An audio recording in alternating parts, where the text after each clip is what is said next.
أعوذ بالله من الشيطان الرجيم بسم الله الرحمن الرحيم الحمد لله رب العالمين الصلاة والسلام على سيدنا محمد الرسول الأمين وعلى آله وأصحابه أجمعين اللهم رب اشرح لنا صدورنا ويسر لنا أمورنا واحلل عقدة من ألسنتنا تفقهوا أقوالنا اللهم إنا نعوذ بك من علم لا ينفع ومن قلب لا يخشع ومن نفس لا تشبع ومن دعوة لا يستجاب لها. قال الله تعالى في القرآن العظيم أعوذ بالله من الشيطان الرجيم يا أيها الذين آمنوا اتقوا الله حق تقاته ولا تموتن إلا وأنتم مسلمون صدق الله العظيم. وقال النبي صلى الله عليه وسلم من خرج في طلب العلم فهو في سبيل الله حتى يرجع أو كما قال An-Nabiy sallallahu alaihi wasallam. Yang saya muliakan Tuan Imam Masjid Al-Bukhari hafizakallah, yang saya muliakan ahli jawatan kuasa, para asatidz wal ustadzat a'azzakumullah jami'an, dan yang saya hormati tuan-tuan dan puan-puan muslimin dan muslimat rahimakumullah taala jami'an. Alhamdulillah, puji syukur kita panjatkan kehadirat Allah Subhanahu wa taala yang mana dengan rahmat dan juga kurnia yang diberikan oleh Allah kepada kita semua, khususnya pada malam hari ini kita dapat sampai dan berkumpul di rumahnya yang mulia ini, khususnya melaksanakan salat fardu maghrib secara berjamaah. Dan ingatlah tuan-tuan dan puan-puan rahmati Allah, kalaulah bukan karena rahmat serta kurnia yang Allah anugerahkan dan berikan kepada kita, maka tak ada satu pun di antara hamba Allah ini yang selamat di sisinya. Ini ditegaskan oleh Allah Subhanahu wa taala dalam firman-Nya, "Falaula fadlullahi 'alaikum wa rahmatuhu lakuntum minal khasirin." Shadaqallahul azim. Kalau bukan karena kurnia dan juga rahmat daripada Allah Subhanahu wa taala, termasuk rahmat Allah ini adalah taufik serta ilham dan hidayah yang Allah berikan kepada kita sehingga kita dapat mengenal Allah, sehingga kita dapat melaksanakan dan menunaikan perintah Allah. Ini berdasarkan taufik dan hidayah yang diberikan oleh Allah. Kalaulah bukan karena rahmat dan juga kurnia yang Allah berikan kepada hambanya, maka tentulah kamu semua, kata Allah, golongan orang-orang yang rugi. Orang-orang yang rugi khususnya pada hari akhirat adalah orang-orang yang diazab dan diiqab oleh Allah Subhanahu wa taala. Dan dalam satu hadis yang sahih Rasulullah mengatakan, qaribu wasaddidu wa'lamu annahu lan yanjua ahadum minkum bi'amalihi. Istiqamalah engkau terhadap agama Allah dan perbanyakkanlah amalan saleh. Dekatkanlah dirimu kepada Allah dengan sebaik-baiknya. Karena annahu lan yanjua ahadun minkum bi'amali. Tak ada seorang pun, kata Rasulullah, di antara engkau semua wahai umatku yang selamat masuk ke dalam syurga Allah disebabkan amalannya. Maknanya bukan amalanmu yang memasukkan engkau ke dalam syurga Allah. Maka ditanya Rasulullah, wala anta ya Rasulullah, adakah ini juga termasuk kepada engkau ya Rasulullah? Wala ana, ya, termasuk juga aku, kata Rasulullah. Illa an yataghammadani Allahu birahmatin minhu wa fadlin. Melainkan diriku selamat masuk ke syurga Allah nantinya, kata Rasulullah, adalah dengan rahmat dan kurnia yang Allah anugerahkan. Makna hadis ini bukan maksudnya kita tidak perlu salat ataupun menunaikan apa-apa kewajiban yang telah dituntut oleh Allah. Tetapi tak ada satu pun di antara hamba Allah ini yang mampu melakukan satu kebaikan walaupun sebesar biji zarrah, melainkan kebaikan yang kita dapat lakukan di dunia ini semua itu karena pertolongan Allah, karena rahmat dan kurnia Allah. Dan Allah nak menguji kita, tuan-tuan dan puan-puan dirahmati Allah. Ketika Allah berikan rahmatnya, ketika Allah berikan nikmatnya, Allah nak uji siapa di antara kita yang bersyukur kepada Allah.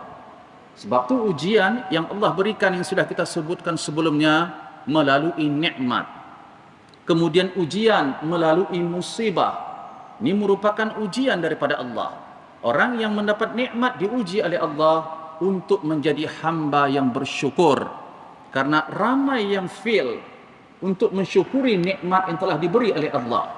Nikmat bukan hanya kita bicara masalah duit ataupun harta, termasuk nikmat lapang, termasuk nikmat sehat.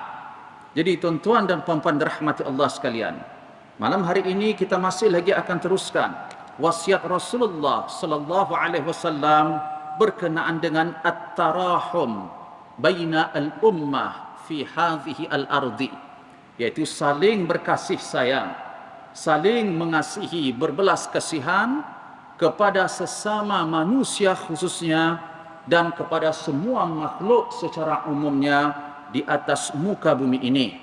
Yang mana Rasulullah mengatakan ar-rahimun yarhamuhur rahman. Orang yang memiliki sifat pengasih, orang yang memiliki sifat belas kasihan, orang yang memiliki sifat mercy, penyayang, maka akan mendapat balasan kasih serta rahmat daripada Allah Subhanahu wa taala. Di awal tadi kita sebutkan bahawa seluruh makhluk manusia yang mukallaf, termasuklah Rasulullah, boleh selamat masuk ke dalam syurga Allah karena rahmat Allah. Jadi satu di antara perkara yang dapat kita lakukan di muka bumi ini agar kita dapatkan rahmat Allah itu tadi, caranya bagaimana? Salah satunya adalah memiliki sifat yang belas kasih, sifat penyayang. Ini satu di antara perkara yang perlu kita lakukan agar dapat menjemput rahmat Allah Subhanahu wa taala. Kemudian Rasulullah mengatakan irhamu man fil ardi yarhamukum man fis sama. Kalau kamu nak dikasihi oleh penduduk langit, khususnya para malaikat, maka kasihilah penduduk yang ada di atas muka bumi ini. Dan pembahasan kita pada malam hari ini masih lagi membicarakan tentang bagaimanakah contoh yang ditunjukkan oleh Rasulullah SAW kepada umatnya. Contoh apa? Contoh sifat ar-rahmah, contoh sifat berkasih sayang dan juga berbelas kasihan. Di antaranya sudah ditunjukkan oleh Rasulullah yang kita sebutkan sebelumnya, bagaimana rahmat kasih Rasulullah khususnya kepada umatnya. Kemudian juga yang kedua sudah kita sebutkan bagaimana contoh yang telah ditunjukkan oleh Rasulullah, sikap kasih dan sayang Rasulullah kepada istri-istrinya. Dan malam hari ini kita teruskan kepada contoh yang ketiga, rahmatuhu sallallahu alaihi wasallam bil atfal. Bagaimanakah kasih dan sayang Rasulullah terhadap kanak-kanak? Maknanya terhadap kanak-kanak ini juga dituntut ke atas kita untuk berbelas kasih dan berkasih sayang. Daripada Anas bin Malik radhiyallahu anhu, dakhala an-nabiy sallallahu alaihi wasallam ala banihi Ibrahim wa huwa yajudu bi nafsihi faja'alat 'aina Rasulillah sallallahu alaihi wasallam tadrifan faqala lahu Abdurrahman bin Auf radhiyallahu anhu wa anta ya Rasulullah faqala ya ibna Auf innaha rahmah. Jadi satu ketika kata Anas bin Malik, pada saat Rasulullah melihat jenazah anaknya Ibrahim bin Muhammad sallallahu alaihi wasallam ja'alat aina Rasulillah sallallahu alaihi wasallam tadrifan, maka terdapat di kedua mata Rasulullah air, berkaca-kaca mata Rasulullah, maknanya sedihnya Rasulullah sehingga mengeluarkan air mata. Faqala lahu Abdurrahman bin Auf, maka pada saat itu Abdurrahman bin Auf pun berkata heran dan bertanya kepada Rasulullah, wa anta ya Rasulullah, adakah engkau juga menangis ya Rasulullah? Maknanya pada saat itu Abdurrahman bin Auf tidak tahu bahwasanya sedih terhadap ataupun perpisahan kepada orang yang dikasihi ini adalah sesuatu fitrah yang telah diberikan oleh Allah. Maknanya ia bukanlah sesuatu yang dilarang. Sehingga Abdurrahman bin Auf menganggap bahawa Rasulullah melakukan sesuatu yang tidak sepatutnya berlaku. Maknanya kalau seorang Rasul tidak boleh bersedih. Itu di fikiran Abdurrahman bin Auf. Maka dia bertanya, adakah engkau menangis ya Rasulullah? Maknanya dalam pandangan Abdurrahman bin Auf, apabila seseorang menangis karena ditinggalkan oleh orang yang dikasihi, seolah-olah ia melihat secara zahirnya orang tersebut tidak rida, tidak menerima qada dan qadar yang telah ditetapkan oleh Allah Subhanahu wa taala. Padahal bukan begitu maksudnya. Maka Rasulullah pun mengatakan kepada Ibnu Auf, yaitu Abdurrahman tadi, wahai Abdurrahman, innaha rahmah. Air mata yang keluar ini adalah rahmat, tanda sifat kasih, tanda sifat penyayang, kata Rasulullah SAW. Bukan maksudnya kita memberontak dan tak rida terhadap ketentuan dan takdir yang telah ditetapkan oleh Allah Subhanahu wa taala. Kemudian Rasulullah pun mengatakan, innal aina tadma. Sesungguhnya mata ini ada fitrah yang dibekalkan oleh Allah untuk menangis. Jadi mata ini secara fitrahnya apabila melihat sesuatu yang sedih, maka ia akan menangis. Jadi ini fitrah. Kalau kita menangisi sesuatu perkara, keluar air mata kita, ini adalah sesuatu fitrah. Tuan-tuan dan puan-puan dirahmati Allah. Ini bukanlah maknanya kita menolak ataupun kita tak terima dengan musibah ataupun ujian tersebut. Tetapi yang pernah kita sebutkan hadis Rasulullah SAW, pastikan hendaknya air mata yang keluar daripada kedua mata kita ini bukan hanya menangisi sesuatu yang kita kasihi pada saat itu meninggalkan kita. Jadi bukan hanya menangisi pada saat berlaku musibah sahaja. Sebaik-baiknya juga pastikan minta pertolongan kepada Allah agar supaya mata kita ni pernah menangis kerana takut kepada Allah. Rasulullah mengatakan, ainani lan tamussahuma an-nar. Dua mata yang tidak disentuh oleh api neraka, kata Rasulullah. Yang pertama, ainun tabki min khasyatillah. Mata yang pernah menangis karena takut kepada Allah Subhanahu wa taala. Kita tanya diri kita, tuan-tuan dan puan-puan berahmati Allah, pernah tak kiranya dalam seumur hidup kita sampai saat ini kita menangis sekali sahaja kerana takut kepada Allah? Takut apa, tuan-tuan? Sudah pasti anda akan jawab, takut daripada azab Allah. Ya, tapi takut daripada azab Allah ini, azab Allah itu berlaku tentu ada sebabnya.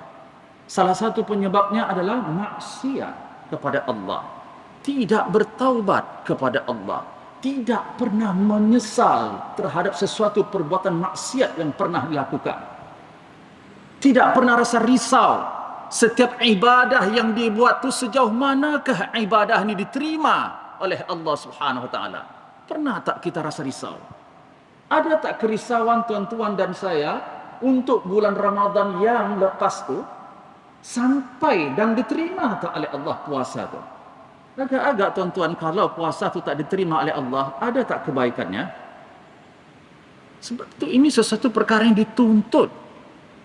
Al-khawf wal-raja, takut dan berbaik sangka serta mengharap kepada Allah, dua perkara yang tak boleh dipisahkan. khususnya pada saat kita beribadah. Kenapa perlu takut? Supaya tidak ujub, supaya kita tidak riak, supaya kita tidak rasa sombong dengan ibadah yang kita buat tuh, supaya kita rasa dapat mengawasi diri kita agar jangan sampai iblis, syaitan, nafsu al-ammaratu bisu, dunia dapat memperdaya kita pada saat kita beribadah. Abdullah ibn Umar mengatakan bahwa lau anni a'lam anna sajdatan wahidan minni maqbula indallah.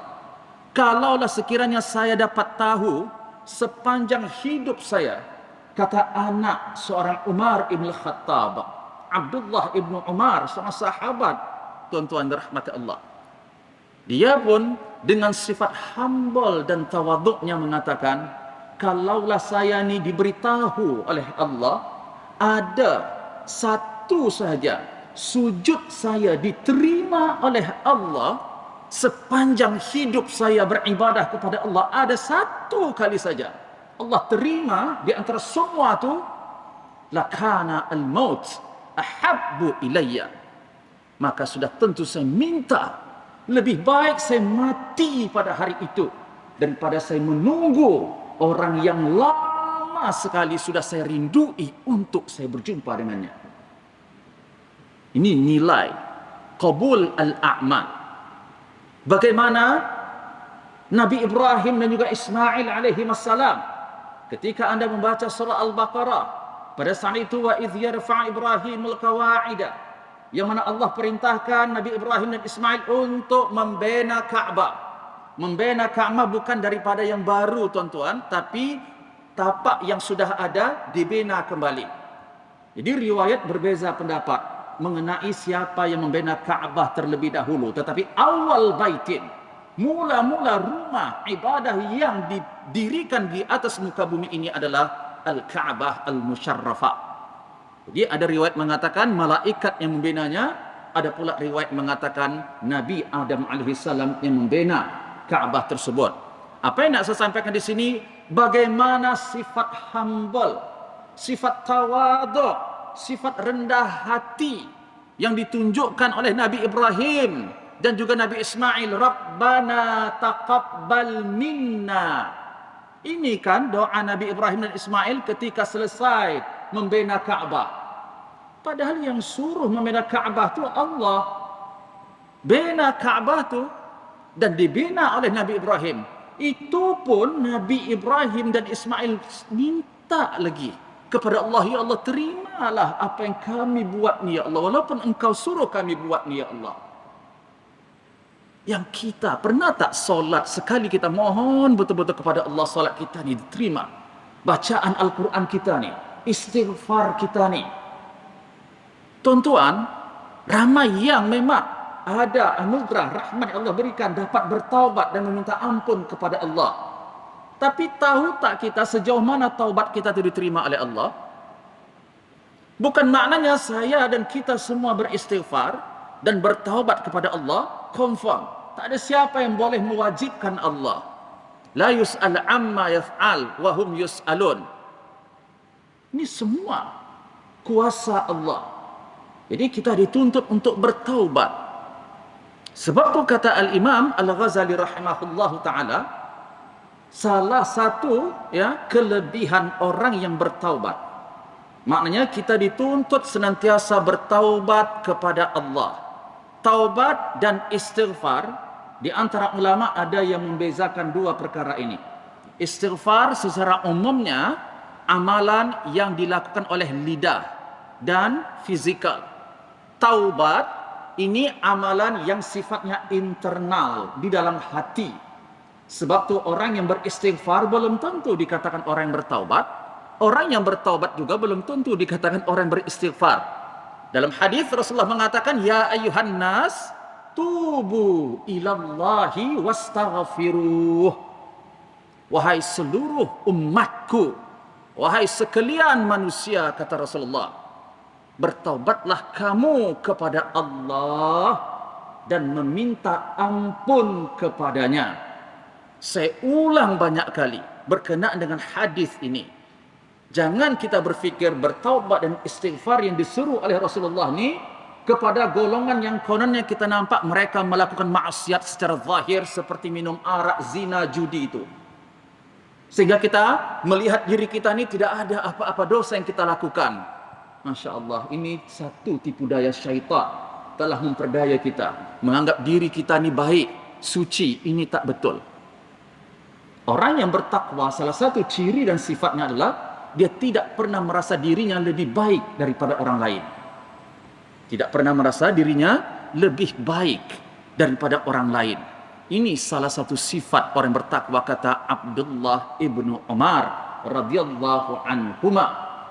Jadi Nabi seru siapa? Manusia. Siapa manusia? Siapa sahaja yang mengaku manusia di muka bumi ini, tuan-tuan.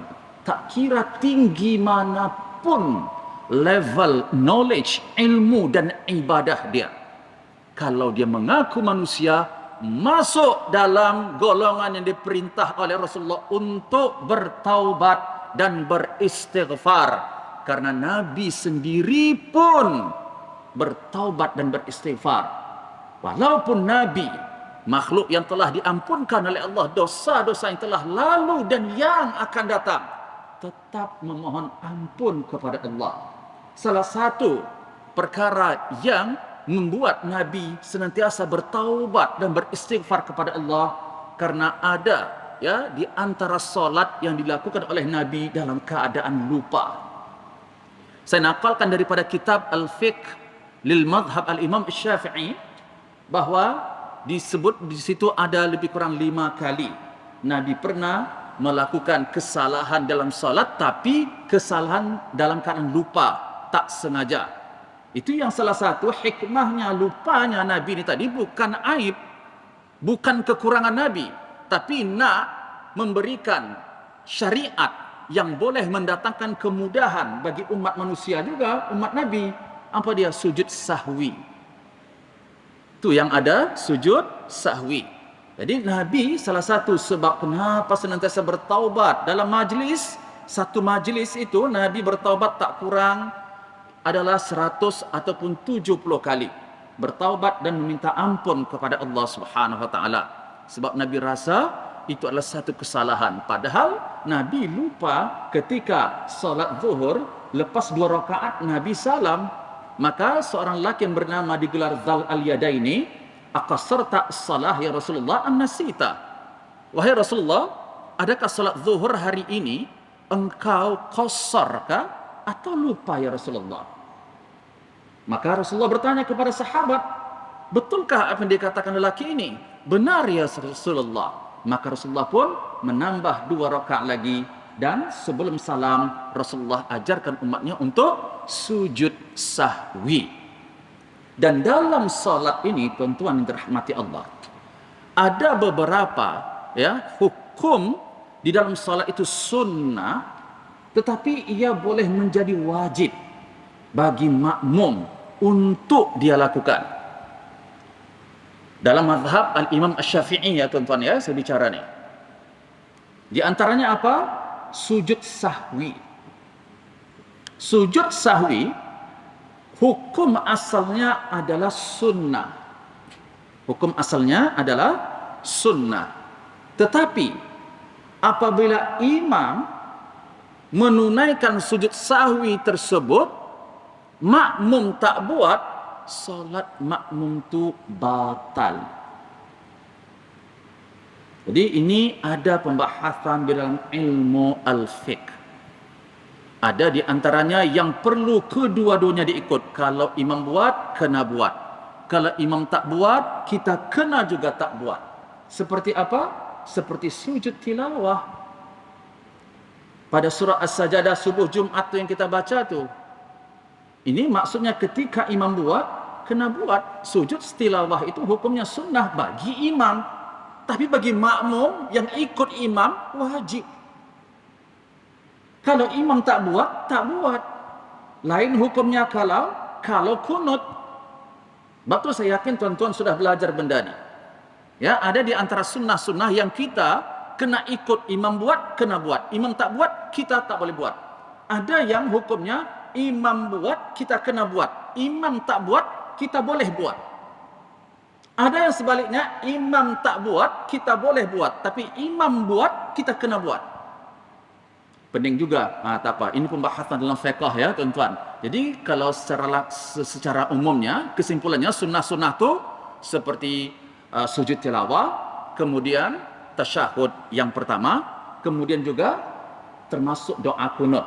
Ini ada pembahasan dalam mazhab al-Imam Asy-Syafi'i dan anda boleh rujuk nanti kepada ustaz yang mengajarkan ilmu fiqh. Tapi apa yang ingin saya sampaikan di sini tuan-tuan dirahmati Allah sekalian, itulah ya tawaduknya dan humble-nya seorang Rasulullah sallallahu alaihi wasallam, walaupun dosa-dosanya telah diampunkan oleh Allah Subhanahu wa taala.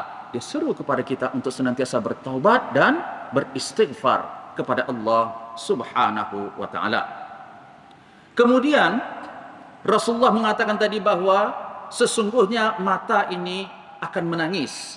Wal qalbah yahzan, dan hati ini secara fitrahnya memang akan ada saatnya merasa sedih, kata Rasulullah. Dan pada saat kita menangis dan juga pada saat hati kita sedih, pastikan ketika itu, kata Rasulullah, la naqul illa ma yarda rabbuna. Kita tidak mengucapkan ucapan dan perkataan yang tidak diridai oleh Allah. Maknanya pada saat kita diuji oleh Allah, pada saat kita menghadapi musibah, walaupun air mata keluar, walaupun hati kita duka dan sedih, maka lidah ini pastikan mengucapkan perkataan yang diridai oleh Allah Subhanahu wa taala. Bukan sesuatu ucapan yang secara zahirnya macam tak puas hati dengan takdir dan qada yang telah ditetapkan oleh Allah. Mohon maaf. Ini banyak kadang-kadang berlaku seperti kita mengunjung ya orang meninggal dunia. Selalu orang yang mengunjung ni, ya mungkin ini sebahagian, saya tidak katakan semua. Ada setengah tu dia menjumpai keluarga yang meninggal ni tadi, dan dia tanya, apa soalannya? Awak sakit apa? Sebab apa dia meninggal? Sakit apa? Ini selalu kadang-kadang soalan yang muncul. Saya tidak katakan semua ya tuan-tuan. Tapi soalan ini, adakah perkara diridai oleh Allah? Saya tanya dulu.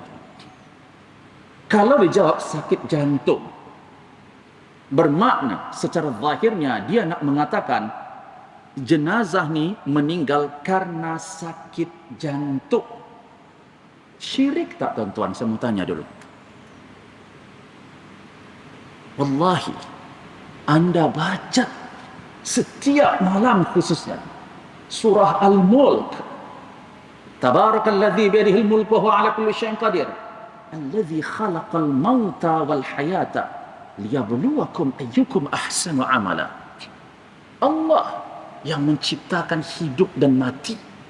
Mati makhluk Allah, hidup makhluk Allah. Tak ada kena mengena dengan sehat ataupun sakit, tak ada kena mengena tua ataupun muda tuan-tuan. Mati sesuatu ketentuan yang telah ditetapkan oleh Allah. Qul innal mauta alladhi tafirruna minhu fa innahu mulaqikum. Katakan Muhammad kepada umatmu, kepada hamba-hambaku, kalau mereka ni nak lari daripada mati dengan cara apapun, kalau dah sampai ajal dan masanya, kata Allah, takkan mungkin mereka dapat mengelak daripada malaikat al-maut tu. Mati itu pasti akan dirasakan oleh setiap makhluk hidup. Yang tak mati hanya Allah sahaja. Bahkan malaikat maut pun mati, walaupun kerjanya mencabut nyawa. Kullu man 'alaiha fan, kullu syai'in halikun illa wajha. Ini kata Allah Subhanahu wa taala. Jadi kata Rasulullah, pada saat kita bersedih, pastikan ucapan yang keluar daripada lidah ni ucapan yang diridai oleh Allah Subhanahu wa taala. Jadi apa ucapan yang diridai oleh Allah Subhanahu wa taala pada saat kita ditimpa musibah, wahai tuan-tuan? Kalimat al-istirja'. Inna lillahi wa inna ilaihi raji'un. Tapi masalahnya kadang-kadang kita memahami bahwa lafaz istirja' inna lillahi wa inna ilaihi raji'un ini hanya untuk musibah mati dan maut sahaja. Dan musibah yang lain kita tidak sebut benda ni. Contohnya terjatuh satu benda, hilang satu benda, Allahu Akbar, Astaghfirullah. Ini salah tempatnya. Bukan berdosa tuan-tuan. Tapi zikir tu tak kena tempat. Ketika melihat sesuatu keindahan ciptaan Allah, yang kita sebut di situ Subhanallah. Bukan Allahu Akbar. Walaupun tidak dosa, tapi nampak kita tidak belajar. Saya mohon maaf. Jadi musibah, apapun musibah itu tuan-tuan, besar ataupun kecil. Alladzina idza asabathum musibah qalu inna lillahi wa inna ilaihi raji'un. Saya jelaskan sudah pada minggu lepas. Apa makna inna lillah dan apa maksud wa inna ilaihi raji'un. Inna lillah, ikrar. Ini pengakuan, kita nak sedarkan diri kita, kita acknowledge di hadapan Allah, saya sedar ya Allah, saya ni adalah milikmu. Saya ni hamba yang hina ya Allah. Wa inna ilaihi raji'un. Sedarkan diri kita, semua yang ada di atas muka bumi ini pasti binasa, khususnya manusia pasti akan dikembalikan dan dibangkitkan oleh Allah daripada alam kubur. Jadi sedih, ini bukan makna tak rida. Itu yang kata Nabi tadi, kalau mata keluar air mata, hati sedih, ini fitrah. Cuma kawal lidah. Jangan mengucapkan perkataan yang tidak disukai dan diridai oleh Allah Subhanahu wa taala. Ini saya ulang tuan-tuan, musibah. Bahkan kata Anas bin Malik radhiyallahu anhu diriwayatkan, suatu ketika yutfi misbah fi bait Rasulullah sallallahu alaihi wasallam fil laila. Suatu malam pernah lampu Nabi di dalam rumah terpadam. Maka ditanya pada saat itu, ya Rasulullah, musibah. Ketika sahabat tadi mendengar Nabi mengucapkan inna lillahi wa inna ilaihi raji'un. Padam lampu ni tuan-tuan. Adakah padam lampu itu musibah ya Rasulullah? Apa kata Rasulullah? Naam. Ya. Kita buat tak ni tuan-tuan? Musibah kullu ma yu'zi al-mu'min. Sesuatu yang nampak yang tak selesa, sesuatu yang menyakitkan, sesuatu yang tak nampaknya tak elok ataupun yang tak disukai oleh makhluk. Ini kategori musibah tu. Jadi musibah ini ia akan mendatangkan kebaikan tuan-tuan dirahmati Allah kepada orang-orang yang sabar. Dari sabar itulah Allah akan anugerahkan sifat ridha. Sebab tu rujuk tafsir Al-Quran surah Al-Baqarah ayat 153 sampailah ayat 157 tu. Selepas ayat yang saya sebutkan tadi 156, ayat 157 Allah mengatakan ulaika alaihim salawatum mir rabbihim wa rahmah wa ulaika humul muhtadun. Jadi orang-orang yang sabar ketika menghadapi musibah dan ujian, dan dia mengucapkan perkataan-perkataan yang diridai oleh Allah. Perkataan diridai oleh Allah tadi selain kalimat istirja' inna lillahi wa inna ilaihi raji'un, berdoa kepada Allah, ya Allah, gantilah musibah yang saya hadapi dengan yang lebih baik ya Allah. Ya Allah, berilah pahala dan kebaikan ya Allah di sebalik musibah dan ujian yang saya hadapi ya Allah. Kalau nak cakap yang ni, doa yang macam ni. Kalau tak ada benda yang baik, diam. Tadi kembali kepada orang yang mengunjung. Kalau dia nak mengunjung, yang diperlukan jenazah dan keluarga ahli mayat itu apa tuan-tuan? Doa anda, takziah, paham tak maksud takziah tuan-tuan? Takziah ni salah satu maksudnya kita menghibur hati, menggembirakan hati tuan rumah yang sedang ditimpa musibah. Dan sifat takziah ini bukanlah maksudnya kena 1 hari, 2 hari, 2 malam kita berada di rumah orang tu, bukan. Apa yang dapat menghibur hati tuan rumah tu tuan-tuan? Ucapkan perkataan yang baik. Doakan mereka. Doakan jenazah tu. Nasihati mereka kalau ada perkataan perkara-perkara yang mereka tak tahu. Anda nasihatkan. Bagi tahu tentang ilmu pengetahuan. Mungkin dia orang yang jarang datang ke majlis ilmu. Tanya, selepas kita doa, selepas kita berikan ya perkataan-perkataan yang menghibur hati mereka, tanya, ada tak si fulan ni meninggalkan hutang kepada Allah? Jangan hanya sibuk kita tanya bab hutang manusia. Benar, setiap kali orang yang meninggal dunia, ketika keluar daripada pintu tu, maka ada wakil daripada ahli keluarga tadi akan meminta dan menyampaikan maklumat sesiapa yang ada pernah memberikan hutang atau jenazah ini berhutang kepada tuan-tuan atau puan-puan, maka datang kepada saya atau ahli keluarga sebagai wakil. Ya, itu hutang kepada sesama manusia. Tapi terfikir tak kita, mayat tu ada tak dia meninggalkan hutang kepada Allah? Hutang solatnya, hutang zakatnya, hutang puasanya, hutang haji dan umrahnya. Tuan-tuan, satu di antara rukun Islam yang wajib dilaksanakan oleh umat Islam ini adalah menunaikan haji dan umrah. Marra fil umr, ya sekali seumur hidup. Bagi yang mampu. Tapi soalannya, kadang-kadang kita memahami kalimat mampu ni dengan perkara murah. Mampu maknanya anda boleh bayar walaupun harganya puluhan ribu. Ada orang yang mampu tahun tu walaupun harga 50 ribu, dia mampu, tapi dia tunggu juga yang murah. Tak, dan nak dapat yang murah tu 5, 6, 7 tahun lagi meninggal dunia. Ada tak hutang dia kepada Allah? Saya mau tanya tuan-tuan. Tahu tak ahli waris? Tak tahu. Bayangkan apa yang dirasakan oleh mayat tu dalam kubur ketika disoal oleh munkar dan nakir. Itu bab haji. Belum lagi bab zakat. Zakat termasuk juga zakat orang yang dain dan juga madin, yang memberi hutang dan yang berhutang. Ni dalam mazhab al-Imam Asy-Syafi'i ini wajib berzakat ni. Anda rujuk pejabat zakat kita, alhamdulillah ada di Kedah ni. Rujuk. Tanya. Ini hutang kepada Allah.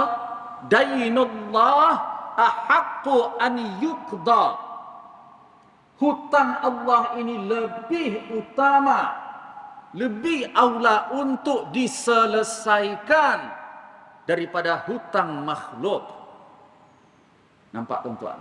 Jadi ketika kita takziah, bagi perkara-perkara yang bermanfaat untuk ahli mayat yang ditinggalkan tu, ingatkan mereka dengan perkara-perkara yang baik. Jadi kata Rasulullah, wa inna bifiraqika ya Ibrahim mahzunun. Sungguh berpisah denganmu wahai anakku Ibrahim, kata Rasulullah, merupakan perkara yang menyedihkan hatiku, kata Rasulullah sallallahu alaihi wasallam. Daripada Usamah bin Zaid radhiyallahu anhu mengatakan, arsalat ibnatun Nabi sallallahu alaihi wasallam ilaihi inna ibnan li qubida fa'tina fa arsala yuqri'us salam wa yaqul inna lillahi ma akhadh wa lahu ma a'ta wa kullun 'indahu bi ajalin musamma faltasbir wal tahtasib. Jadi ini juga ucapan yang afdal untuk kita doakan ketika kita mendapati ya ada dalam grup WhatsApp kita menyampaikan, memaklumkan si fulan meninggal, keluarga saya meninggal. Bagus, tuan-tuan ya, ada di antara yang mengantar Al-Fatihah. Ya, Al-Fatihah dengan ayatnya sekali. Tapi siapa yang baca Al-Fatihah itu tuan-tuan? Kita kirim Al-Fatihah itu untuk siapa?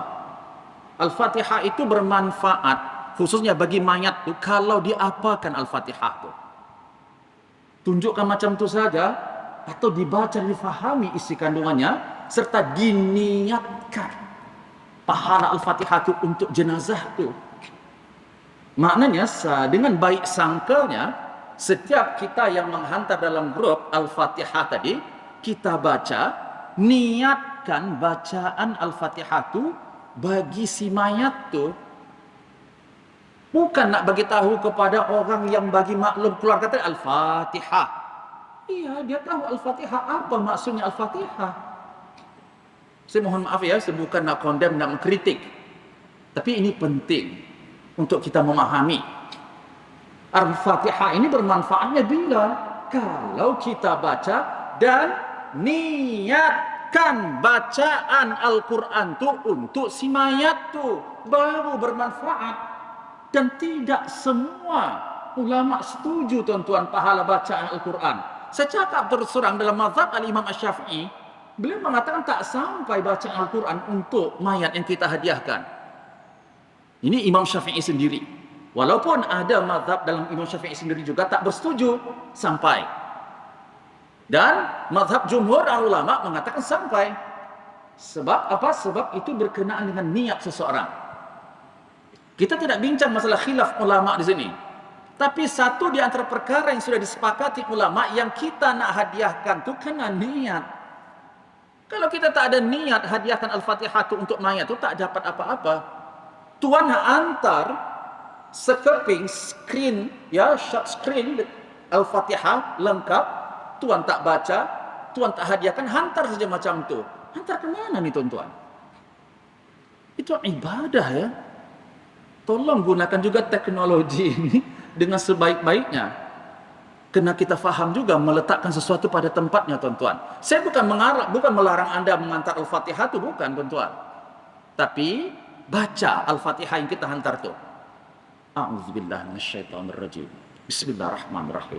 Manis sebelum atau selepas baca Al-Fatihah. Alhamdulillahirabbil alamin sampai habis. Ya Allah, sampaikanlah pahala bacaan Al-Fatihah ini kepada jenazah yang saya niatkan ya Allah, kepada mayat tersebut ya Allah. Anda hantar silakan, anda sudah baca. Karena yang Allah nakkan tu amalan orang yang mengantar tu, bukan anda type tu tuan-tuan. Ya, type tu kalau dibaca oleh orang lain dan orang lain baca, alhamdulillah boleh menjadi pengingat dan kebaikan. Dan selain daripada Al-Fatihah, ni ayat yang disebut oleh Nabi ni tadi, inna lillahi ma akhadh wa lahu ma a'ta wa kullu syai'in indahu bi ajalin musamma faltasbir wal tahtasib. Makna daripada doa ni ketika kita mendengar berita kematian, musibah, inna lillahi ma a'ta atau inna lillahi ma akhadh, sesungguhnya hak Allah. Kalau Allah nak ambil apapun kepunyaannya, walahu ma akhadh walahu ma a'ta, dan hak Allah juga nak memberi. Allah nak hidupkan, Allah nak matikan, Allah nak beri, Allah nak ambil, itu hak Allah. Ni maksud daripada ucapan Nabi ni. Wa kullu syai'in 'indahu bi ajalin musamma. Segala sesuatu sudah ditetapkan masanya, kata Rasulullah. Terutamanya bab nyawa dan maut. Jadi apa yang perlu kamu lakukan? Apa sikap yang perlu muncul dalam diri kamu pada saat menghadapi musibah? Faltasbir wal tahtasib. Yang pertama, sabar, kemudian mohon kebaikan kepada Allah daripada musibah yang kita hadapi. Dan Rasulullah mengingatkan, innamas sabru 'inda sadmati al-ula. Sabar ini tuan-tuan, rupanya yang menentukan orang itu sabar betul-betul atau tidak di sisi Allah pada mula-mula dia menghadapi ujian dan musibah itu. Bukan dah 2-3 hari dah calm down baru dia sabar. Maknanya awal mula dia menghadapi musibah dan ujian itu, sikap dia apa? Sabar atau tidak? Sabar bagaimana maksudnya ketika menghadapi musibah? Dia sedar tak? Dia yakin dan beriman tak dengan rukun, salah satu rukun iman al-qada wal qadar tu? Dia sedar tak semua yang berlaku ini adalah ketentuan daripada Allah. Dia kembalikan urusan itu kepada Allah. Ini adalah datangnya daripada Allah. Ada tak itu dalam hati dia? Sedih tadi kita katakan ini adalah fitrah. Nabi juga merasa bersedih. Tapi sikap dia pada saat menghadapi musibah itu pertama kali itu, inilah orang yang sabar, kata Rasulullah. Jadi kalau pertama kali dia menghadapi musibah, dah tak apa-apa keluar daripada mulutnya, entah apa-apa tangan dia tumbuk sana kuyak sini, itu belum dikatakan sabar. Sabar inda sadmati al-ula, kata Nabi. Ketika mula-mula berlaku musibah tu, disitulah kita nak tengok apa respon dan reaksi kita menghadapi ujian yang diberikan oleh Allah subhanahu wa ta'ala. Jadi tuan-tuan dirahmati Allah, rahmat yang ditunjukkan dan diajarkan oleh Rasulullah SAW juga kepada umatnya, untuk kita ni berkasih sayang kepada kanak-kanak. Apa kata Usamah radhiyallahu anhu? Karena Rasulullah SAW dahulu Rasulullah pernah mengangkat aku dan ia dudukkan aku di atas pahanya. Kemudian Rasulullah pun angkat Hasan bin Ali, letakkan di atas paha Nabi yang satu lagi. Thumma yadummahuma, kemudian Nabi pun rapatkan paha tadi, kedua anak tadi, Usama dan juga Al-Hasan bin Ali, dan Rasulullah berdoa, Allahumma arhamhuma fa inni arhamuhuma. Ya Allah, rahmatilah kedua anak ini ya Allah, karena sesungguhnya saya sayang sungguh kepada mereka berdua ya Allah. Jadi kalau tuan-tuan ada anak-anak atau khususnya cucunya, anaknya datang ke rumah yang kecil, kita katakan kanak-kanak, pangku, buat seperti yang dibuat oleh Rasulullah, doakan mereka, Allahumma arhamhu, Allahumma arhamha, fa inni arhamuha ya Allah, fa inni arhamuhu ya Allah. Hu kalau lelaki, ha kalau perempuan. Ini doa kita, sayangi mereka. Ini maksudnya apa? Kasih sayang, sifat mercy yang juga dituntut ke atas kita terhadap kanak-kanak. Kemudian rahmatuhu bil jahil. Bagaimanakah rahmat yang berikut yang ditunjukkan oleh Rasulullah, yang mana Rasulullah mengajarkan kepada kita pada saat menghadapi, ketika berhadapan dengan orang yang jahil. Jahil dengan ummi tak sama, tuan-tuan. Nabi adalah ummi, tidak boleh membaca dan menulis. Tapi di situ Allah nak tunjukkan, nak buktikan kuasa Allah, mukjizat yang Allah berikan kepada Rasulullah, seorang Muhammad yang tidak pandai membaca dan menulis, tetapi ketika melaungkan membaca Al-Quranul Karim, Allahu Akbar, bergetar hati orang kafir mendengarkannya. Mereka tutup telinga mereka. Mereka tahu betapa hebatnya uslub, ayat, balaghiyah, mukjizat yang ada di dalam Al-Quran tersebut. Bahkan ahli sastra yang hidup pada saat itu pun kagum. Tidak mampu mereka melawan hebatnya uslub ataupun takbir ayat-ayat Al-Quran yang telah Allah wahyukan kepada Rasulullah sallallahu alaihi wasallam. Tak ada yang mampu mendatangkan ayat yang sama bagusnya seperti Al-Quran itu. Tak ada. Fa'tu bi suratin min mithli. Jadi kalau kamu ragu, kata Allah, dengan Al-Quran ini, coba datangkan satu surah seperti Al-Quran ini. Walaupun Anda kumpulkan jin dan manusia di seluruh dunia ini, takkan mampu mendatangkan ayat yang begitu hebat seperti Al-Quran. Jadi makna jahil dengan ummi tidak sama, tuan-tuan. Ummi tidak boleh menulis dan membaca, tapi bukan Nabi jahil. Nabi penuh dengan knowledge dan ilmu, tuan-tuan. Orang yang jahil, tak semestinya dia tidak boleh membaca dan menulis. Sebab tu fahami kedua istilah ni. Jangan sampai Kita pada hari ini yang pandai menulis, pandai membaca, ahli di dalam keduniaan. Tanya saja apa bab dunia, bab sains, bab apa saja tahu.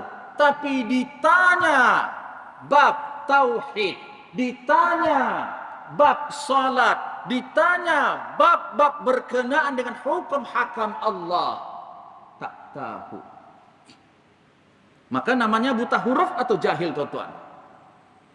Ini namanya jahil. Jadi jangan marah walaupun dia orang yang berpendidikan tinggi, tapi tak tahu isi kandungan Al-Quran yang dia baca. Bahkan nak baca Al-Quran pun masih lagi tak tahu. So, maknanya di sini dituntut untuk belajar, untuk menghilangkan kejahilan tersebut. Sebab jahil merupakan penyakit hati. Jahil ini boleh menyebabkan manusia sombong. Jahil ini boleh menyebabkan manusia ini lupa diri. Ini bahayanya sifat jahil. Sebab tu orang-orang yang pada saat mereka hidup di zaman jahiliyah, orang-orang jahiliyah, jangan tuan katakan bahawa mereka tak pandai menulis dan membaca. Mereka boleh menulis dan membaca, cuma mereka jahil dalam hukum hakam Allah. Di Rasulullah menunjukkan dan menyeru kepada umatnya, kepada orang yang jahil ini juga perlu menghadapinya dengan sifat rahmat dan kasih sayang.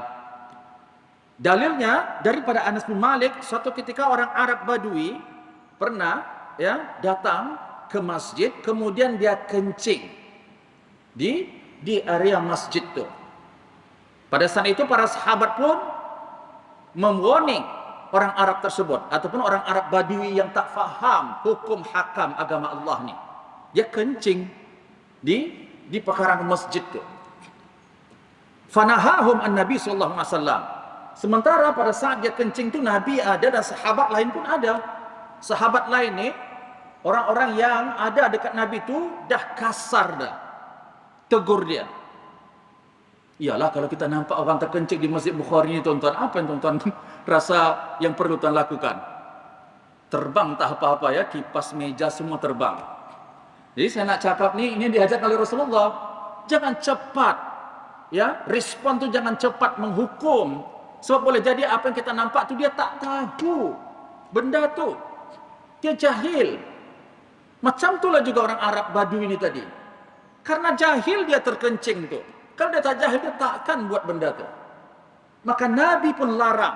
Jangan marahi dia. Jangan tempik dia, apatah lagi ancam dia dengan benda-benda yang tak baik, kata Rasulullah. Maka Rasulullah SAW memerintahkan sahabat tadi ambil satu baldi air, kemudian siram tempat yang dia kencing tu. Kemudian disiramlah air tadi di tempat yang dikencingkan oleh orang Arab Badui tersebut. Maka orang Arab di dalam riwayat tadi mengatakan, Allahumma arhamni wa Muhammadan wa la tarham ma'ana ahadan.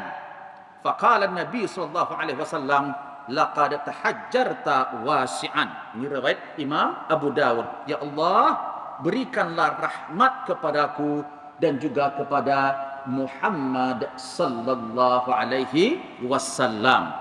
Ketika ada orang yang masuk ke masjid ni, orang muda, kanak-kanak yang masih jahil, khususnya kepada EJK ataupun orang-orang yang sudah pandai solat, jangan tegur dengan teguran yang sangat kasar, apatah lagi mengecilkan hati mereka sehingga mereka dah segan nak pergi ke masjid. Sebab kasar sangat respon dan sikap kita. Karena kita belum tentu pandai sangat pun di sisi Allah. Dan solat yang kita buat itu belum tentu pun diterima oleh Allah Subhanahu Wa Taala. Masjid didirikan untuk mengajak umat agar mereka kenal Allah. Bukan sebaliknya kita sebagai umat Rasulullah tadi untuk menjauh mereka daripada mengenal dan juga bermunajat kepada Allah Subhanahu Wa Taala. Wallahu a'lam bissawab. Insyaallah pada pertemuan berikutnya kita akan bincang juga nanti contoh rahmat Rasulullah SAW khususnya kepada orang-orang miskin dan juga orang-orang fakir. Kita baca kafaratul majlis. Bismillahirrahmanirrahim. Subhanakallahumma wa bihamdik asyhadu an la ilaha illa anta astaghfiruka wa atubu ilaik. A'udzu billahi minasyaitonir rajim. Bismillahirrahmanirrahim. Alhamdulillahirabbil alamin. Assalatu wassalamu ala asyrafil anbiya'i wal mursalin wa ala alihi wa ashabihi ajma'in. Allahumma ighfir lana dzunubana wa liwalidina warhamhum kama rabbawna shighara. Allahumma rabbana zidna uluman wa tanfa'una fid din wad dunya wal akhirah. Allahumma ya muqallibal qulub tsabbit qulubana ala dinik wa ta'atik ya rabbal alamin. Rabbana atina fid dunya hasanah wa fil akhirati hasanah wa qina adzabannar. Wa sallallahu ala sayyidina Muhammad wa ala alihi wa ashabihi ajma'in. Walhamdulillahi rabbil alamin. Assalamualaikum warahmatullahi wabarakatuh.